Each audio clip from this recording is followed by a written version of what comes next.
ka nakarating sa Metro Manila? Bakit nangarap ka? Siguro lahat makaka-relate sa akin.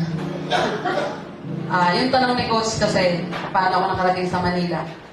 Isa lang yung nagdala sa akin eh. Siyempre, ikaw yung breadwinner ng family. So yung mga paa mo, kahit hindi mo gusto, luluwas ka kahit wala ka experience din sa Manila. So yun po nagdala sa akin yung hirap ng buhay. Paano ka na-survive sa Metro Manila nung hindi ka pa negosyante? Bago ako pumasok sa ganitong business, nagtrabaho ako for almost 11 years. Wala akong idea sa ganitong industriya.